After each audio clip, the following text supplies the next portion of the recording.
조선야월을 찾아주셔서 감사합니다. 구독과 좋아요, 알림 설정 부탁드립니다. 충청도의 어느 한 시골 마을. 거기에는 젊은 선비 하나가 살았습니다. 집안은 가난했지만 기운이 맑고 늘 올바른 사람이었지요. 마을 사람들은 그 선비를 모두 존경했습니다. 그 선비에게는 역시 아리따운 아내가 있었습니다. 하지만 그 아내는 몇 년 전부터 병석에 누워 있었지요. 그리고 얼마 전 선비의 아내는 병색이 많이 짙어졌습니다. 여보 기운을 차리고 이 약을 드셔보시오. 서방님, 죄송합니다. 서방님만 홀로 두고 가게 되다니. 그런 말씀 마시고 얼른 일어날 생각을 해야지요. 약을 드세요. 아니에요. 제 병은 제가 잘합니다. 저는 이제 곧 갈 날이 얼마 남지 않았어요. 아니요. 작년에도 이 약을 먹고 좋아지지 않았소. 곧 좋아질 것이요. 선비와 아내의 사이는 참 좋았습니다. 둘이 16이 되던 해에 혼인을 하고 서로를 의지하며 살았지요. 넉넉하지는 않은 형편이었지만 선비는 열심히 글 공부를 하고 아내는 바느질로 생계를 꾸리며 살았습니다. 그러다 갑자기 아내가 병이 들어 선비는 걱정이 이만저만 아니었죠. 밤새 아내를 간호하던 선비는 잠깐 졸았습니다. 그런데 누군가 선비를 깨웠지요. 자신을 부드럽게 흔드는 소리에 눈을 뜬 선비는 깜짝 놀랐습니다. 아내가 자리에서 일어나 선비를 보며 환하게 웃고 있었던 겁니다. 아니 여보, 괜찮소? 일어나서 앉을 수 있겠소? 네, 서방님. 머리도 아프지 않고 가슴도 답답하지 않은 것이 다 나은 것 같습니다. 정말 다행이요. 정말 다행이요. 서방님, 그런데 부탁이 있습니다. 그게 무엇이요? 다만 꼭 들어준다 약조하셔야 합니다. 제 소원입니다. 물론이요. 내 그게 무엇이든 다 들어주겠어. 선비는 아내의 안색을 살피며 손을 잡고 고개를 끄덕였습니다. 아내는 안색도 밝고 볼까지 발그레한 것이 정말 건강해 보였습니다. 아픈 기색 하나 없이 건강하던 시절의 모습 그대로였죠. 아내는 선비의 손을 잡고 방긋 웃어 보였습니다. 곧 한양에서 과거가 열릴 것입니다. 그 과거를 꼭 보세요. 아니, 당신이 그걸 어떻게 한단 말이요? 약조하셔요. 꼭 그 과거를 보러 가신다고. 아, 알았어. 꼭 그러겠어. 가는 길에 2명의 남자를 만날 것입니다. 첫 번째 남자는 선비님 덕분에 목숨을 구하고, 두 번째 남자는 반대로 선비님의 목숨을 구해줄 사람입니다. 그게 무슨 말이요? 그러니 약조하셔요. 첫 번째 남자를 만나걸랑 반드시 그 목숨을 구해주고, 두 번째 남자를 만나걸랑 반드시 살려달라고 매달리십시오. 목숨을 구해주다니? 나는 무슨 소리인지요? 얼른 약조하셔요. 얼른. 시간이 없습니다. 아내가 갑자기 선비의 손을 꽉 잡았습니다. 몹시도 애절해 보였죠. 얼결에 선비는 고개를 끄덕였습니다. 아, 알겠어. 내 그리 하리라. 그리고 복숭아꽃은 꺾지 마십시오. 명심하세요. 꽃이라니? 이제 가을인데 무슨 꽃 타령이요? 꼭 과거를 보러 가셔야 합니다. 가실 때는 집도 전답도 다 팔고 떠나십시오. 뭐, 이걸 다 팔고 가라니? 제 소원이니 그리하세요. 그러시면 앞으로 서방님 앞날에는 꽃길만 펼쳐질 것입니다. 부디 성군을 모시옵소서. 여보, 그게 무슨... 선비는 퍼뜩 정신이 들었습니다. 정신을 차리고 보니 자신은 집마루에 앉아 있다. 잠시 잠이 든 것이었지요. 하지만 꿈이라고 하기에는 너무나도 생생했습니다. 선비는 자신의 손을 내려다보았습니다. 방금까지 아내가 자신의 손을 잡았던 느낌이 생생했지요. 선비는 그제야 허겁지겁 방 안으로 뛰어들어갔습니다. 여보, 선비가 방 안으로 급히 들어갔을 때 아내는 이미 숨을 거둔 뒤였습니다. 하지만 아내의 얼굴은 평안해 보였습니다. 입가에는 미소까지 물들어 있었지요. 선비는 슬픔에 잠겨 장례를 치렀습니다. 선비와 그 아내를 존경하던 마을 사람들은 모두 나서서 장례를 도왔습니다. 선비는 터덜터덜 아내를 땅에 묻고 동네로 내려왔죠. 장례를 도와준 마을 사람들에게 잔치를 열어주고 싶었지만 그럴 돈이 없었습니다. 그래서 마을 사람들을 장터에 데리고 가서 국밥이라도 한 그릇씩 먹였지요. 마을 사람들과 함께 국밥집에서 국밥을 한술 뜨고 있는데 옆자리에 있던 장돌뱅이들의 이야기가 들렸습니다. 그래서 곧 과거가 열린다는구먼. 여기는 아직 방이 안 붙었는데? 진짜인가? 아, 그래. 수원에서 내려온 장군이 그랬네. 집신을 사놓으라고. 갑자기 과거라니 무슨 일이래? 이번에 데뷔마마가 환갑이시잖나. 그걸 기념해 열리는 거라네. 선비는 깜짝 놀랐습니다. 꿈결에 보았던 아내의 말이 떠올랐던 것이죠. 곧 한양에서 과거가 열릴 것입니다. 그 과거를 꼭 보세요. 그리고 과거를 보러 가실 때는 집도 전답도 다 팔고 떠나십시오. 선비는 곰곰이 생각에 잠겼습니다. 그리고 결심을 했죠. 여보, 알겠어. 내 당신과의 약조를 꼭 지키겠어. 그러니 아무 걱정 마시오. 선비는 아내의 말대로 집과 전답을 모두 처분했습니다.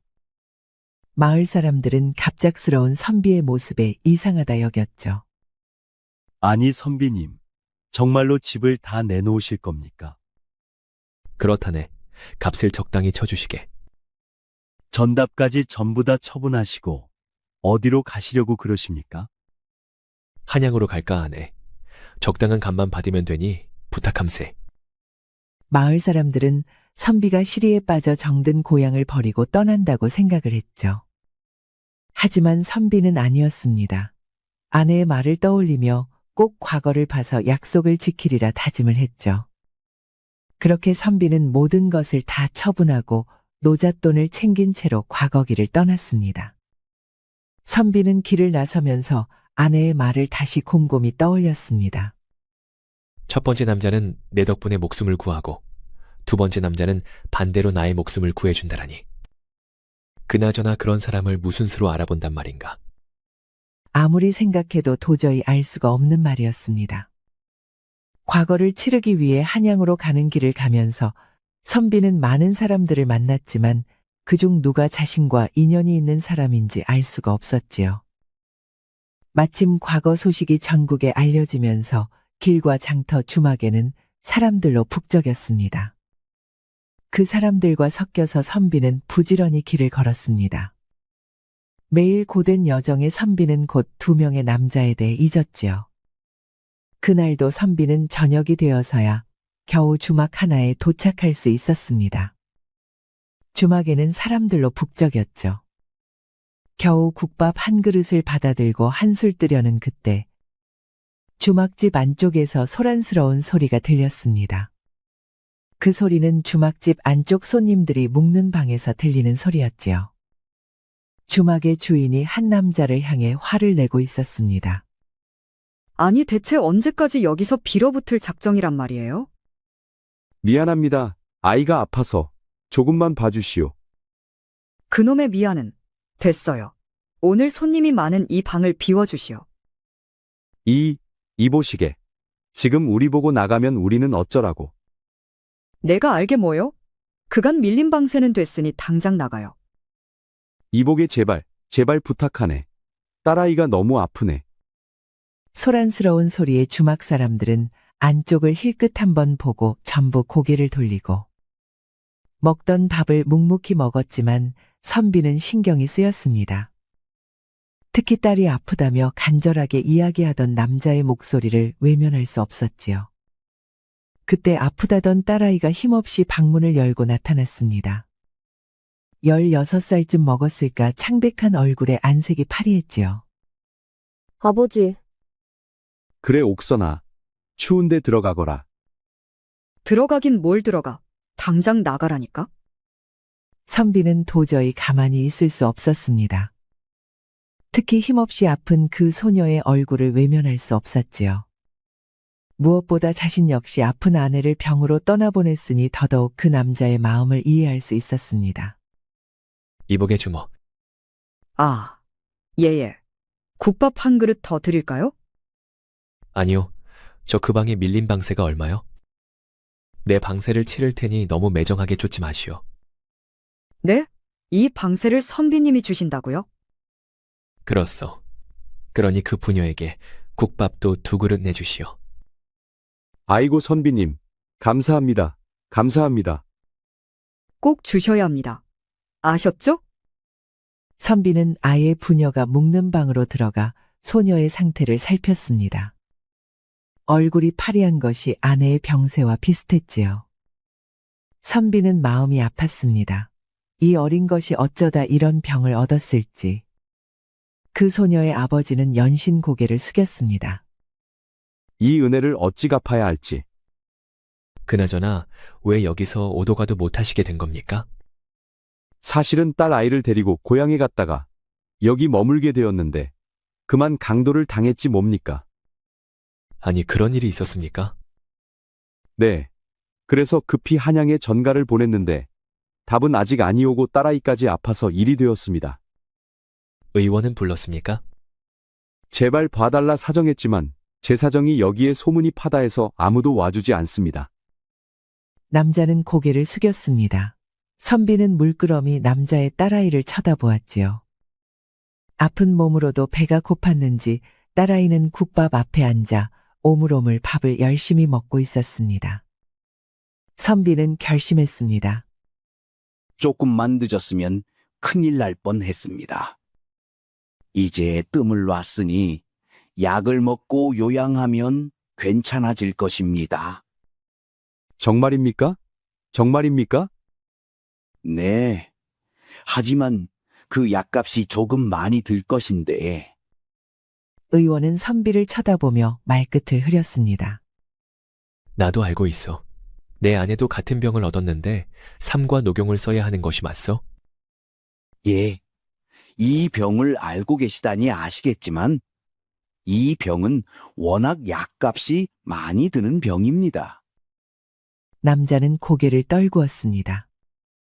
그리고 약방 바닥에 누워 잠이 든 딸아이의 손을 잡았지요. 선비는 결심했습니다. 여기 이 전표가 내가 가진 전부요. 이 정도면 약값은 되겠소? 아니, 선비님이 약값을 내주실 겁니까? 사람을 살리고 봐야 하지 않소. 부디 이걸로 잘 치료해 주시오. 알겠습니다.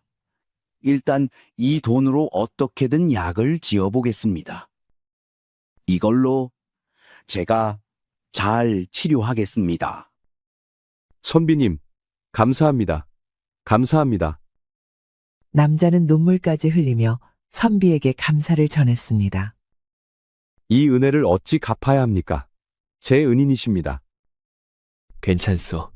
사실 나도 같은 병으로 아내를 잃었습니다.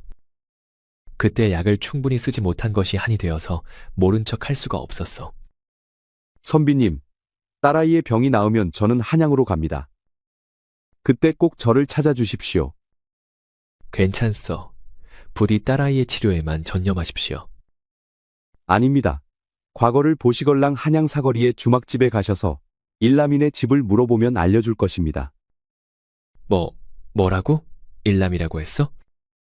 예, 제 이름이 일남이옵니다. 저희 아버지가 50줄에 처음으로 아들을 얻어서 그리 지었지요. 선비는 깜짝 놀랐습니다. 그리고 그제야 자신이 생명을 구해준 사람이 이 남자가 아닐까 하는 생각이 들었지요. 하지만 조금 이상했습니다. 자신이 구한 생명은 이 남자가 아니라 그 딸이었으니까요. 하지만 곧 그 의문이 풀렸습니다. 사실 저 아이는 제 목숨과도 같습니다. 위로 2자식이 있었는데 모두 병으로 잃고 저 아이 하나 남았지요. 저 아이마저 잘못되면 진짜 저도 따라가려고 했습니다. 선비님은 제 생명의 은인이나 다름없습니다. 선비는 그 말을 듣고 마음이 떨렸습니다. 자신이 드디어 꿈에서 아내가 말했던 첫 번째 남자를 구한 것이나 다름없었으니까요. 그리고 선비는 그제야 아내가 왜 전답과 집을 모두 팔고 길을 떠나라고 했는지 알 것 같았습니다. 남자와 그 딸의 밀린 주막 방세와 밥값 그리고 의원의 약값까지 전부 치르려면 그 돈이 없었으면 불가능했으니까요. 아마 돕고 싶어도 돕지 못했을 것입니다. 선비는 이것이 꿈인가 생시인가 싶은 마음에 하늘을 향해 혼잣말을 했습니다. 여보, 보고 있어. 고맙구려. 선비는 다음 날로 길을 떠났습니다. 남자는 연신 고맙다 고개를 숙였지요. 품에는 그 남자가 써준 서찰도 있었습니다. 한양에 가면 자신의 집에 가서 이 서찰을 보이면 대접을 잘해줄 것이라 했지요. 선비는 서둘러 길을 떠났습니다. 과거가 얼마 남지 않았기 때문이었지요. 하지만 걱정이 태산이었습니다. 사실 선비는 여비로 가져온 돈을 거의 전부 의원에게 약값으로 내준 바람에 돈이 얼마 남지 않았습니다. 선비는 돈을 아껴서 가기로 했지요. 한참 길을 걷던 선비는 잠시 쉬어가기로 했습니다. 목도 마르고 배도 고팠기 때문이었지요. 마침 숲속에는 맑은 개울물이 흐르고 있었습니다. 가을이 깊어가는지라 선비는 양지 바른 곳에 자리를 잡고 앉아 주먹밥을 꺼내어 요기를 하려고 했지요. 그때 눈앞에 작은 석상 하나가 보였습니다. 아니, 이 숲속에 웬 이런 물건이? 자세히 살펴보니 자신이 양지 바르다고 생각해 자리를 잡았던 곳은 작은 사당이 있던 터 같았습니다. 세월이 오래되어 돌보는 사람이 없었는지 사당이 무너지고 얽힌 덤불 사이로 작은 석상 하나만 서 있었습니다. 문득 선비는 그 초라하고 버려진 작은 석상 앞에서 아내의 명복을 빌고 싶어졌습니다. 그래서 개울가에서 깨끗한 물을 떠다 앞에 두고 자신이 먹으려던 주먹밥도 내려놓았지요. 부디 제 아내가 극락왕생하도록 도와주시옵소서. 선비는 절을 하고 허기는 물로 채운 채 길을 다시 떠났습니다. 하지만 앞불싸 가을에 사는 해가 생각보다 빨리 졌습니다.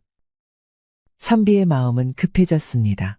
아무리 걸어도 주막은 보이지도 않았고 이러다가 차가운 가을 밤을 산에서 지새게 생겼으니 말이죠. 무엇보다 해가 지면 범이 나타날지도 모른다는 공포감이 선비의 마음을 초조하게 했습니다. 하지만 아무리 걸어도 조금만 가면 나온다는 주막은 도저히 보이지 않았습니다. 큰일이다. 이러다 호랑이 밥이 되겠구나. 그때였습니다. 저 멀리 작은 불빛이 보였습니다. 이 외딴 산속에 집이 한 채 있다는 것이 조금 이상하기는 했지만 선비는 지금 그걸 따질 상황이 아니었습니다. 허둥지둥 그 집을 향해 발길을 재촉했지요. 이보시오. 이보시오. 네. 이 밤엔 위십니까? 지나가는 과객이오만 제발 하룻밤만 재워주시오. 부탁이오. 간절한 선비의 목소리를 듣고 안에서 인기척이 들리더니 한 여인이 나타났습니다. 그 얼굴을 보고 선비는 깜짝 놀랐지요. 이제껏 본 적 없는 아리따운 여인이 혼자 나왔기 때문입니다. 그 여인은 선비를 보더니 난처한 얼굴을 했지요. 죄송합니다. 여기는 저 혼자 사는 집이라 선비님이 머물 방이 없습니다. 괜찮소. 집 안으로만 들여보내주면 내 부엌에서 혼자 자겠소. 제발 부탁이오. 선비는 간절히 빌었습니다. 그 여인의 미모에 잠깐 홀렸지만 지금은 그럴 상황이 아니었으니까요. 밖은 춥고 어디선가 호랑이가 금방이라도 나올 듯 했습니다. 사람 하나 살린다 생각하고 부탁하오. 어쩔 수 없지요. 알겠습니다. 날이 추우니 일단 들어오시지요. 그 여인은 함부로 들이기 곤란하다고 하면서도 선비를 순순히 방 안으로 들였습니다. 그리고 따뜻한 아랫목을 내어주고 소박 하나마 밥상도 내어왔습니다. 시장하실 테니 이것이라도 드시지요. 정말 고맙소. 아침 이후로 제대로 된 식사를 하지 못한 선비는 허겁지겁 밥을 먹었습니다. 거친 잡곡밥에 나물로 된 반찬 2개가 전부였지만 너무나도 맛있었습니다. 곧 배가 부르고 등이 따뜻해지자 선비의 눈에 여인의 모습이 다시 들어왔습니다. 이런 산속에 혼자 살고 있다는 것이 이상할 만큼 아름답고 우아한 기품마저 풍기는 여인이었지요. 어찌 이런 산속에 혼자 살고 계시는 것이요? 원래는 서방님과 함께 살았습니다. 그러다가 작년에 서방이 죽고 혼자 남았지요. 그럼 과부가 되셨단 말이요? 혼자 살기 무섭지 않으시오? 무섭지요. 하지만 저는 저 마을 사람들이 더 무섭습니다. 과부가 들려준 이야기는 기구했습니다. 원래 과부는 장사를 하며 돈을 많이 번 서방을 만나 남부럽지 않게 살았습니다. 서방님, 어서 오세요. 오늘도 고생 많으셨습니다. 잘 지내고 있으시었어. 여보, 당신은 오늘도 꽃같이 아름답구려. 서방님도 참 주변이 듣습니다. 민망한 소리 마시어요. 뭐 어떻소? 내 아내가 이렇게나 아름다운데. 그들은 남부러울 것 없이 잘 살던 행복한 부부였습니다. 하지만 과부의 미모를 탐낸 관리가 트집을 잡아 집안의 재산을 빼앗았고 결국 과부까지 탐내려 해 과부는 남편을 따라 산속으로 숨어든 것이었지요. 그러다 남편이 갑자기 죽어 과부는 이러지도 저러지도 못한 신세가 된 것이었습니다. 아니 그럼 어디 몸을 의탁할 친척이냐 돌아갈 친정은 없어? 본래 저는 양반집 자식이었는데 아버지가 노름에 빠져 가산을 탕진하고 온 가족이 뿔뿔이 흩어졌습니다. 그러니 돌아갈 곳이 없지요. 저런, 저희가 잘 살 때는 흩어진 가족들이 모두 찾아와 저희 집에서 먹고 살면서 그렇게 저희를 위하는 척 하더니 형편이 어렵게 되니 도와주는 이 하나 없었습니다. 인생이 참 허망하지요. 과부는 기구한 자신의 과거 이야기를 하며 살짝 눈물까지 보였습니다. 흐릿한 호롱불 아래에서 고개를 살짝 숙이고 옷고름을 들어 눈물을 닦는 가련한 모습을 보니 선비는 자신도 모르게 과부의 눈물을 닦아주고 싶다는 생각을 했지요. 그 생각에 깜짝 놀라 선비는 헛기침을 했습니다. 그 고생이 많았겠소이다. 아닙니다. 그래도 제 이야기를 이리 들어주시니 마음이 좀 풀린 듯합니다. 아, 그랬다면 다행입니다. 선비님, 혹시 약주 한 잔 드릴까요? 약주라니요? 먼 길 오시느라 고생하셨을 텐데 제가 직접 담근 약주를 드리겠습니다. 한 잔 마시고 푹 주무시면 피로가 가실 것입니다. 과부는 조용히 일어나 부엌으로 사라졌습니다. 그 자태가 어찌나 고운지 선비는 잠시 정신이 아찔할 지경이었지요.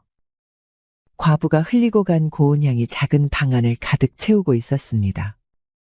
선비는 자신도 모르게 몸속 어딘가에서 뜨거운 기운이 올라오는 것이 느껴졌습니다. 아주 오랫동안 잊고 있었던 것이었지요.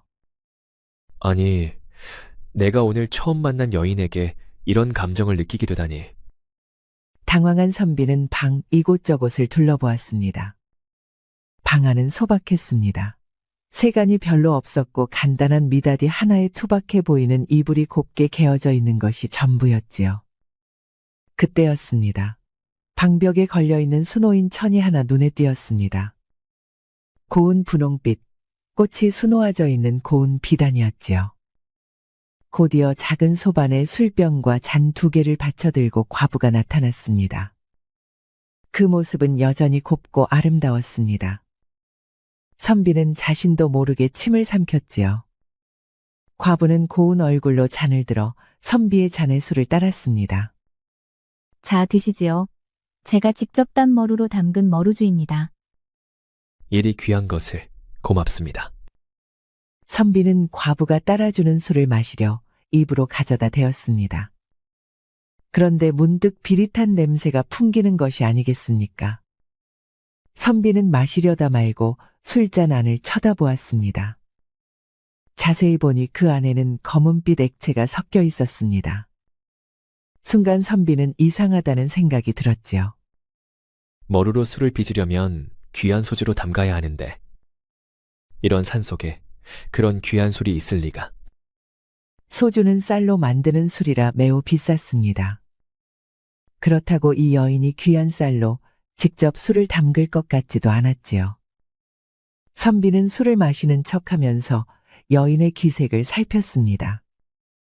여인은 술을 마시는 척 고개를 숙이면서 날카로운 눈빛으로 선비를 보고 있었습니다. 그제야 선비의 가슴이 쿵하고 내려앉았습니다. 선비가 술을 마시는 척 고개를 돌리고 옷섭에 술을 쏟아버리고 고개를 돌리자 여인은 언제 그랬냐는 듯 온화한 미소를 지으며 선비를 쳐다보고 있었지요. 맛이 어떻습니까? 향이 괜찮으시지요? 아, 고맙소. 향이 참 좋구려. 그럼 한 잔 더 받으세요. 여인은 배시시 웃으며 술을 한 잔 더 따랐습니다. 처음에는 어두워서 잘 보이지 않았는데 술잔 안에는 거뭇거뭇한 것이 둥둥 떠 있었습니다. 선비는 오싹해지는 기분을 느끼며 말을 돌렸습니다. 그런데 저 꽃수는 누가 놓은 것이요? 아, 제가 직접 놓은 것입니다. 좋았던 시절에는 집에서 저런 것을 하며 지냈지요. 너무 곱고 아름답습니다. 무슨 꽃을 수놓은 것입니까? 복숭아꽃입니다. 살아생전 제 서방이 저를 복숭아꽃과 같다고 저를 도와라고 불렀답니다. 선비는 가슴이 또 한 번 덜컹했습니다. 복숭아꽃이라니. 선비는 아내의 말을 떠올렸습니다. 그리고 복숭아꽃은 꺾지 마십시오. 명심하세요. 선비는 마른 침을 삼켰습니다. 분명히 이런 일이 있을 줄 알고 아내는 경고를 한 것이었다는 생각이 떠올랐습니다. 선비는 앞에 앉은 여인을 바라보았습니다. 그런데 꽃술을 바라보는 여인의 눈빛이 조금 풀리는 듯 했습니다. 어쩌면 꽃술을 보면서 좋았던 행복했던 순간을 떠올리는 듯 했지요. 선비는 이때다 싶었습니다. 그럼 저는 이만 가서 자보겠습니다. 네. 자러 가신다니요? 제가 말씀드리지 않았습니까?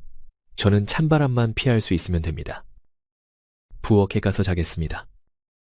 아니, 그러시지 않아도 됩니다. 여기 방에서 주무셔요. 아니, 그러면 어디서 주무시려고 그럽니까? 아, 저는 여기서 바느질을 하면 됩니다. 그러니 저 신경 쓰지 마시고 편히 주무세요. 선비가 아무리 괜찮다고 해도 과부는 한사코 만류했습니다. 그리고 부엌에는 문이 허술해서 산짐승이 나올 수도 있다고까지 했죠. 아니, 괜찮소. 문을 잘 닫으면 되지 않겠소. 안 됩니다. 안 돼요. 과부는 숫제 방문 고리를 잡아당기며 선비를 못 나가게 했습니다. 선비는 당황했죠. 왜 이러시오?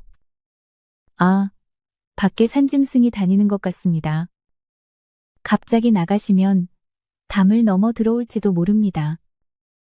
그렇게 선비는 밤새 여인과 씨름을 했습니다. 선비가 소피가 마렵다고 해도 잠깐만 나갔다 오겠다 해도 여인은 아예 문고리를 부여잡고 나가지 못하게 했지요. 선비는 이러지도 저러지도 못했습니다. 선비는 절대 자리에 앉지도 않고 서서 나중에는 여인에게 간청하듯 말했습니다. 대체 왜 이러시는 거요? 대체 원하는 것이 무엇이길래 이러시오? 왜 저를 보고도 다른 마음을 먹지 않으시는지요? 그게 무슨 말이요? 이제껏 저를 찾았던 남정네들은 모두 같았습니다. 전부 음욕을 보이며 저를 욕보이려 했지요. 나는 절대 그런 마음을 품지 않았소이다. 알고 있습니다. 선비님은 저를 처음으로 인간적으로 대해주신 분입니다. 그때 먼 곳에서 희뿌연동이 터왔습니다. 여인은 체념하듯 숨을 내쉬었지요. 여기서 무사히 밤을 보낸 선비님은 과거 급제를 하실 것입니다. 뭐요? 어미에게 자식은 나이가 들어도 지체가 높아도 자식일 뿐이니 기억하십시오. 그게 무슨 말이요? 대체 정체가 무엇이요? 낮에 작게 베풀어준 온정이 고마워 여기서 그 술을 마시고 같이 있고 싶었습니다. 뭐요? 나지라니? 나중에 선비님 꼭 급제를 하시어서 제 명복을 빌어주십시오. 그리고 두 번째 남자를 만나면 무조건 매달리셔야 합니다. 그때 선비는 눈을 떴습니다. 장소는 다름 아닌 낮에 보았던 그 폐허가 된 건물 앞이었습니다. 선비는 자신이 그 앞에서 주먹밥을 두고 길을 떠났다 생각했지만 그 앞에서 잠이 든 모양이었습니다. 선비는 어리둥절했습니다. 그리고 자신이 주먹밥을 놓아둔 곳을 보았지요. 그곳을 보고 선비는 깜짝 놀랐습니다. 단 하루가 지났다고 생각했는데 그 주먹밥은 이미 다른 동물들이 파먹고 말라붙은 밥알 몇 개만 흩어져 있었던 것입니다. 선비는 허둥지둥 그 자리를 떠났습니다. 선비의 뒤에는 쓸쓸한 석상만 하나 남아 있었지요. 선비는 이런저런 우여곡절을 거친 뒤 겨우 한양에 도착했습니다. 과거가 열리는 날까지는 겨우 하루가 남았지요. 선비는 너무 지쳐있는 상태였습니다. 그래서 일남인의 집으로 향하던 길에 허기를 참지 못하고 주막에 들렀습니다.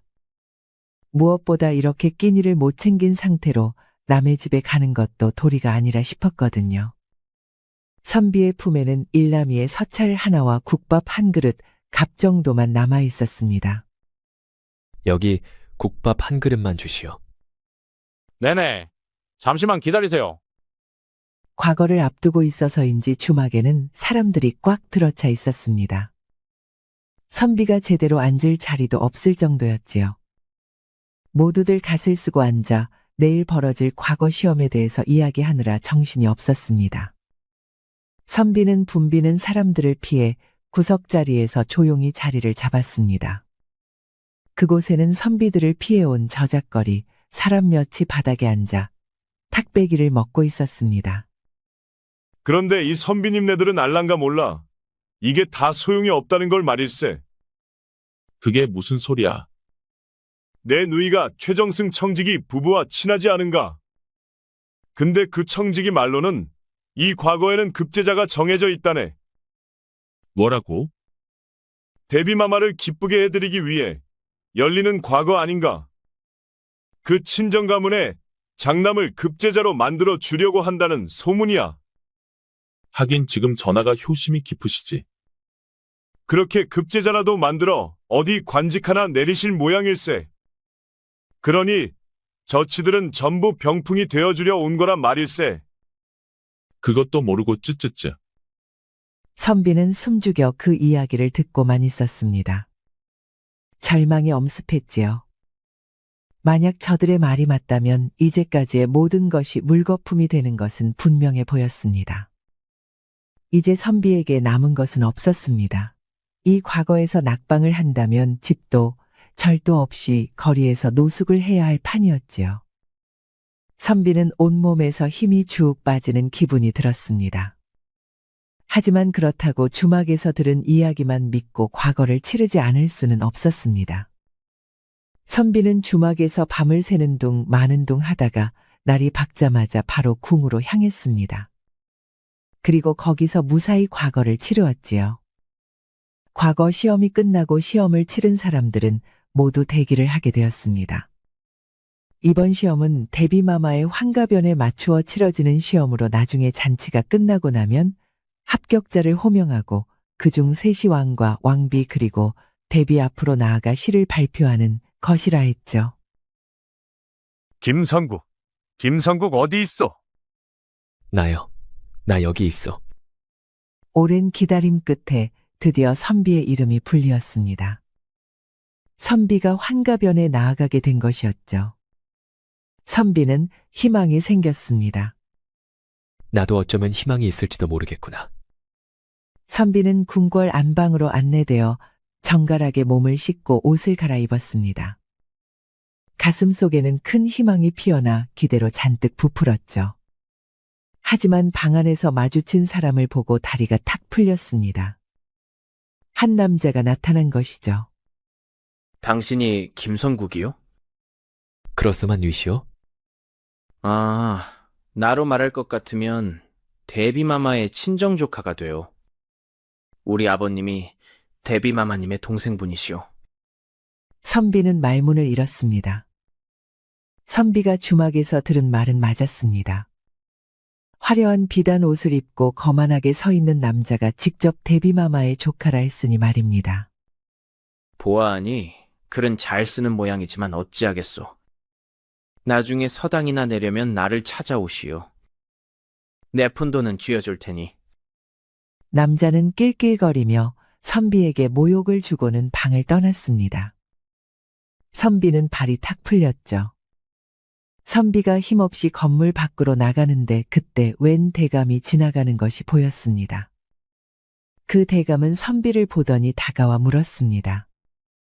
자네가 이번에 과거에 통을 받은 김선국인가? 예, 그렇습니다. 가세, 자네들을 데리고 오라는 명을 받았네. 다른 2명은 벌써 가 있네. 근데 뉘신지. 선비가 묻자 그 대감의 옆에 있던 사람이 호통을 쳤습니다. 예를 갖추시게. 이분은 영의정 대감님이시다. 전하 다음으로 여기에서 높은 사람이란 말씀이요. 그때 선비는 벼락같이 깨닫는 것이 있었습니다. 영의정, 그럼 전하 다음이면 이 나라에서 2번째로 으뜸 가는 분이시란 말씀이십니까? 그렇다니까. 대감, 제발 저를 살려주시옵소서. 선비는 더 이상 망설일 겨를도 없이 영상 대감의 발치에 엎드려 매달렸습니다. 영의정은 몹시 당황했지요. 이게 무슨 짓인가? 부디, 제발 저 좀 살려주십시오. 부탁입니다. 아니, 이 사람아, 내가 뭘 어쨌다고 이래. 내가 자네를 죽이기라도 한단 말인가? 내가 자네를 어찌 살려? 살려주십시오, 대감. 선비는 무조건 매달렸습니다. 영의정이 물러나고 다른 하인들과 신하들이 말려도 악착같이 영의정의 다리를 붙잡고 늘어졌죠. 다른 사람들이 빨리 잔치가 열리는 곳으로 가야 한다고 말해도 선비는 들은 척도 하지 않았습니다. 처음에는 당황하던 영의정은 선비가 간절하게 매달리는 것을 보더니 잠시 주의를 물렸습니다. 다들 그만하시게. 자네는 나를 잠시 따라오시게. 영의정은 선비를 데리고 조용한 뒷마당으로 데려갔습니다. 무슨 말을 듣고 온 것인가? 내가 자네를 어찌 살려? 저는 이 과거를 치르기 위해 집도 땅도 전부 다 팔고 왔습니다. 여기서 떨어지면 저는 죽는 것이나 마찬가지입니다. 그래서 살려달라. 네, 대감, 제발 제 목숨 좀 살려주십시오. 영의정은 선비를 물끄러미 보더니 이 한마디를 던졌습니다. 자네라면 늙으신 어머니를 어떻게 기쁘게 해드리겠는가? 네? 내가 도와줄 수 있는 것은 그것뿐일세. 그러니 이제 그런 짓은 그만두고 나를 따르게. 선비는 그제야 사람들의 뒤를 따라 대비의 환갑잔치가 열리는 곳으로 따라 들어갔습니다. 선비는 마당에 무릎을 꿇고 앉아 머리를 조아렸죠. 먼 위쪽에서 왕의 음성이 들렸습니다. 그래, 이제 내가 문제를 내겠다. 너희들은 늙으신 어머니를 어떻게 기쁘게 해드리겠느냐. 가장 좋은 대답을 내는 자에게 상을 주겠다. 선비는 힐끗 자신의 옆에 무릎을 꿇고 앉은 대비의 조카라는 자의 기색을 살폈습니다. 그 자의 얼굴은 자신만만했습니다. 아마 미리 이런 질문이 나올지 알고 있었던 것 같았지요. 예, 저는 늘 항문을 갈고 닦으며 몸가짐을 조심하겠습니다. 그리하여 세상에서 가장 밝은 성군이 되어 대비마마를 기쁘게 해드릴 것이옵니다. 주변에서는 감탄과 탄성이 나왔습니다. 고개를 끄덕이는 이도 있었지요.